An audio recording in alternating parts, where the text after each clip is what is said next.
Iisus, El e prezent în locul așa. Doamne, dă-ne credință și biruință în seara aceasta. Amin. Avem nevoie de prezența Domnului. Amin. Avem nevoie să umple golul din inima noastră. Lăudat să fie Dumnezeu. Și cine poate să umple golul din inima dumitale și inima mea decât Iisus Hristos, Fiul lui Dumnezeu. Aleluia. Și mă gândeam ce să vorbesc eu din cuvântul Domnului. Și mă rugam acolo pe scaun și am zis, Doamne, dă-mă un cuvânt. Aleluia. Dă-mă un mesaj. Dă-mi niște cuvinte de la Tine.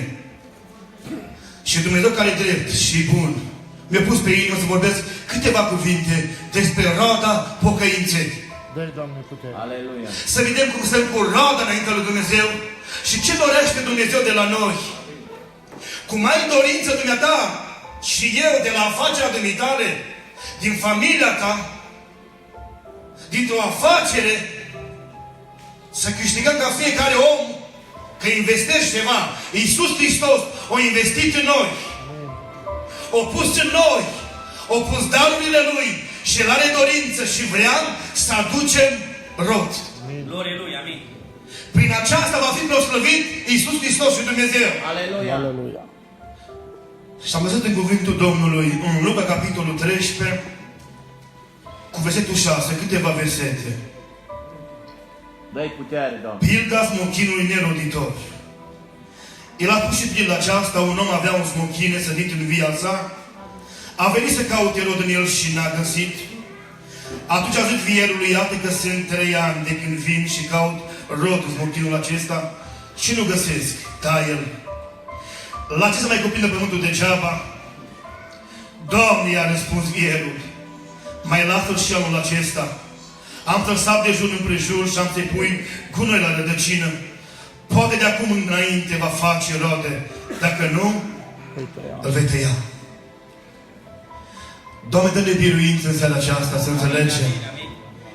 Dumnezeu a investit în noi valorile Lui. Amin. Dumnezeu a pus în fiecare valorile Lui. Scrie cuvântul Domnului Matei că au fost 3 oameni care stat înaintea Lui, un împărat, un om mare. Eu zic că e Dumnezeu.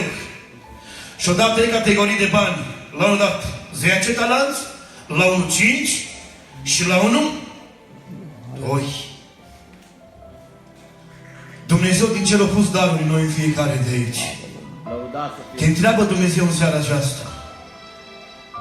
Ne-am venit din România să predicăm pe Iisus Hristos. Să vorbim despre El. Lăudat să fie, Dă-i Domnul. putere, Doamne Iisus. Întreabă Domnul Iisus prin cuvântul Lui. Mă întreabă și te întreabă ce rod a adus înaintea Lui. Anul acesta care a trecut 2017. Pute înaintea Domnului, Doamne Dumnezeule, ăsta sunt. El știe oricum ce rod a adus, dar El vrea să rodești. El vrea să fie un pocăit roditor. El vrea să se vadă în dumneata și în mine roda Lui, Doamne, dă-ne credință în seara aceasta. Amin. Au convenit stăpâni și au zis, auzi, n-are rost să mai ținem. Ca El. Și apare unul și vorbește cu El. Aleluia. Apare avocatul tău și avocatul meu. Și numele lui știi cine e? Și cum se cheamă? Știi cine e avocatul ăsta? Aleluia. Și în seara aceasta, în locul acesta, Aleluia. numele lui e Iisus Hristos, Fiul lui Dumnezeu. Glorie. Aleluia. Atunci a zis vierul, să-l taie? Nu. Apare El. Și o să auzi, mai lasă-l. Mai lasă-l și anul acesta. Am să mă ocup de el personal. Am să pui cu noi la rădăcină. Aleluia. Am să mă ocup de el personal, de viața lui. Și poate, stăpânule dragă, va face roade. Nu-l tăia! Doamne, mărește-ne credința. Amin. Știi dumneata în seara aceasta care e ultimul an? Numai tu și Dumnezeu știi. Să nu ridici mâna sus. Ce rod ai adus pentru Dumnezeu anii aceștia? Ce rod ai pentru Dumnezeul tău de când ești pocăit? Cum se poate făli Dumnezeu cu tine? Cum se poate lăuda Dumnezeu cu tine? Dumnezeu vrea oameni, fraților dragi, să se laude cu ei. Aleluia. Era un om în Biblie pe nume Iov și merge la ședință Satan în cer și vorbește Dumnezeu cu el și spune, auzi, Ai auzit pe neprienitul meu Iov? Nu este nimeni ca el.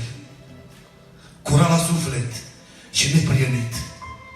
Doamne, mărește-mi credința. Amin, Doamne Iisus. Dacă încă n-a adus rod înaintea lui Dumnezeu, dacă încă în viața ta de pocăință nu este rodire, e tot din seara aceasta, zic, Doamne Dumnezeule, mă angajez din seara aceasta că vreau să aduc rod pentru Tine. Aleluia. Amin? Amin, Doamne. Vreau, Doamne, să rodez pentru Tine. Vreau, Doamne, să rodez pentru împărăția Ta. Vreau, Doamne, să mă implic în biserică. Vreau, Doamne, să fiu un om pocăit.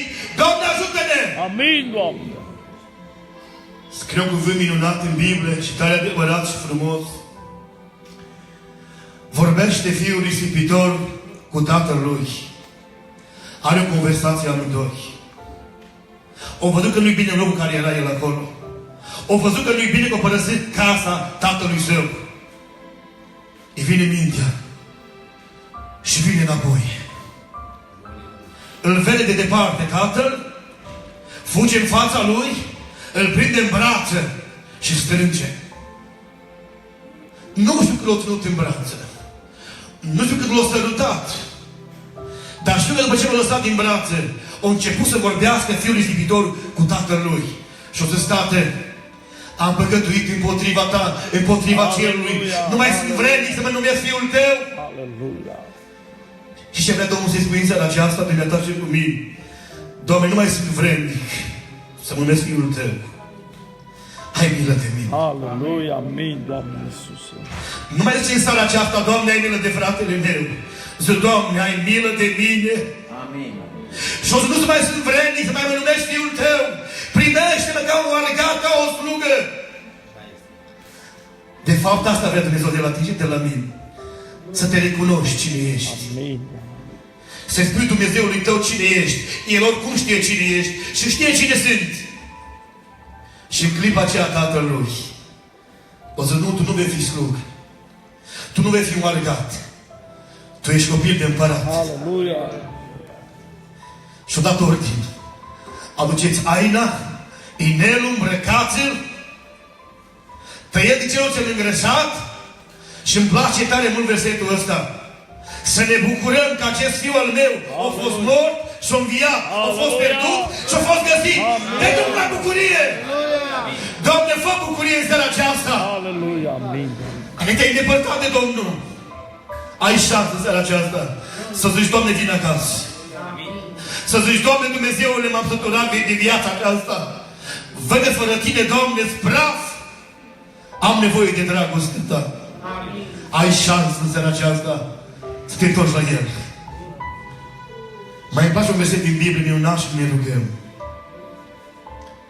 Era doi oameni prieteni.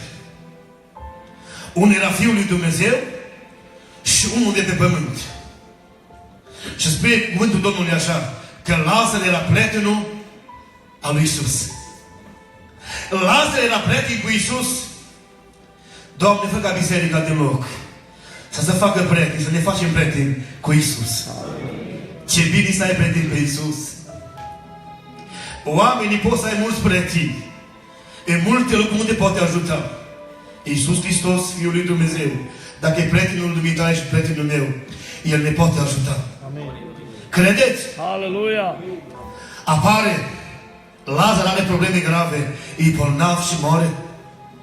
Dar pentru că era prieten cu Iisus, Iisus zăbovește un timp să moară și apare El. Și când apare El, vorbește cu două femei, Maria și Marta. Știi cine era ăștia? Era frate cu Lazar. Îl dorea de Lazar, plângea pentru Lazar. Fratele nostru, Lazar, e mort. Surorile astea o plângea de fratele lor. Doamne, fă ca biserica deloc să te rogi, să plângi pentru fratele tău, care de mult timp e depărtat de Dumnezeu și mort în păcate. Să plângă biserica, să că, Doamne, ai milă de fratele meu. Aleluia. Discută cu Iisus. Plânge. Și spune cuvântul Domnului, cel mai mic verset din Biblie. Că în timp ce plângea Marta și Maria, Iisus Hristos, Fiul lui Dumnezeu, a început să plângă și El. Aleluia. Știi ce văd eu aici? În necazul care ești dumneata, în problema care ești, în încercarea care vei intra, ține minte, Iisus Hristos, Fiul lui Dumnezeu, mai mult ca frații, mai mult ca oamenii, e lângă tine. Amin. Când plângi tu, plânge și El. Când suferi tu, suferă și El. Doamne, mă lasă necredința. Amin, Doamne. Exact cum plângi dumneata acum, așa o plâns El lângă Marta și Maria. Dar nu plânge ca mine și ca tine. Noi plângem, îl mânghiem pe frate, ne rugăm și mergem acasă. El când plânge și simte, El rezolvă cazul. Aleluia. Scrie cuvântul Domnului Gospod așa Domnul Iisus. Unde l-a spus? Doamne, de 4 zile mort. Miroase greu. E mort, Doamne. Unde l-a spus? Și o să un cuvânt mare către Marta și Maria. O să crede numai și vei vedea. Biserică din loc, mai crezi în Dumnezeu? Aleluia. Crezi că poate să învie morții? Amin, amin, Doamne. Crezi că poate să ierte fii risipitori? Aleluia. Crezi că Dumnezeu din cer poate să vindece boala? Amin. Crezi? Amin. Doamne, mărește de credința! Aleluia. O ajuns în fața mormântului. Și se oprește Iisus. Plânge cu ele, îl doare de Lazar, merge la el direct, întreabă unde l-a pus și acum Fiul lui Dumnezeu, Dumnezeu din Dumnezeu, se oprește. Întreb biserica, dacă au creat munții și marea, dacă pământul acesta e creat de El, dacă Iisus Hristos a certat vânturile și marea când a fost Petru în furtuna aia mare, s-a oprit vântul și marea la cuvântul Lui. Vă întreb, nu putea la cuvântul Lui piatra din la mormântul lui Lazar să dispară? Amin, amin. Putea? Amin, Doamne. Putea. Pentru că l-a oprit furtuna și valurile mării. S-a oprit. Și spune către mine acum și către dumneata, dați piatra La o parte. la o parte. Aleluia. Plânge cu ele, plânge cu tine, îl doare, întreabă unde l-a spus, îi pregătit să facă minunea și se oprește. Știi că de multe ori piatra din inima mea și din inima dumitale îl poate opri pe Domnul să nu lucreze? Știți? Doamne, sfărâmă toate pietrele în seara aceasta. Aleluia, aleluia. Doamne, zdrobește toate pietrele în seara aceasta. Fă o inimă de carne, Doamne, Dumnezeule. Și o să dați piatra la o parte. Dar, Doamne, nu poți să dai tu piatra asta. Tu ai pus-o, tu dă. Tu ești cetat cu fratele tău, tu împărăte cu el. Aleluia. Tu ai invidie pe el, tu te rog frumos să-ți revii. Păi el are vină, frate. Nu, nu, nu. Dacă ești omul lui Dumnezeu, du-te la el și zău să dată. Aleluia. Iartă-mă. Aleluia. Eu am fost de vină, n-am vegheat. Auzi, sora mea. Eu am fost de vină, n-am vegheat. Iartă-mă. Eu simt că am o piatră în inima mea. Eu în biserică nu mai mă bucur. Eu nu mai sunt prezența Duhului Sfânt. Eu nu mai sunt prezența Domnului. Aleluia. Eu trebuie să mă dezleg de tine. Tu ești sora mea, tu ești fratele, nu se mai poate. Auzi, iartă-mă. Doamne, fă să desfacă Dumnezeu legăturile în seara aceasta de aici. Știi din ce plângeți? Dumnezeu din ce vrea? Ca după programul de biserică să-ți dai piatra la o parte și să fii împăcat cu sora ta și cu fratele tău. Doamne, dai izbăvire! Amin, Doamne. Și în clipa aia iudeii dă piatra și apare El acum în șternă. Iisus Hristos, Fiul lui Dumnezeu. Să-ți Lazare, ieși afară. Aleluia. Știi ce văd eu aici? Unde nu mai poți tu să mai faci nimica, poate El. Amin, amin, Doamne. Unde poți să faci tu, nu face El. Amin. Vă întreb, puteau oamenii și iudeii și Maria și Marta să spună, auzi, fratele meu, auzi, Lazar, învie, ești afară de mormânt. Nu putea. Numai El putea. Amin. Iisus Hristos, Fiul lui Dumnezeu. Aleluia. E mare Domnul? Amin, amin. S-o dat piatra la o parte de oameni, de dumneata și de mine, și când ești liber, intră El în familia ta, Aleluia. în familia mea, la Aleluia. copiii tăi și face minuni. Amin, amin. Că e Dumnezeu. Stăm în picioare. Vrem prezența Domnului Iisus să fie aici. Vreți să simțiți prezența Lui? Hallelujah. Știți ce plângeți? Simțiți prezența Lui! Hallelujah. Nu că mă predic eu, simțiți prezența Lui! Hallelujah. Și îmi spune încă o dată, dă piatra la o parte, dă dușmania, dă ura, dă invidia. Și eu, Domnul, voi lucra în familia ta. Aleluia. Doamne, dă izbăvire. Amin, Doamne Iisus. Ne rugăm în dreptul ăsta, prin Doamne, dă putere ca anul acesta să notez pentru Tine. Și, Doamne, dă putere ca piatra care e în inima mea. Dă putere să lupt, să o dau la o parte. Amin, amin, Și să fiu Doamne. liber. Amin, ne rugăm. Aleluia. Te În numele lui binecuvântăm. Iisus Hristos, te vedem.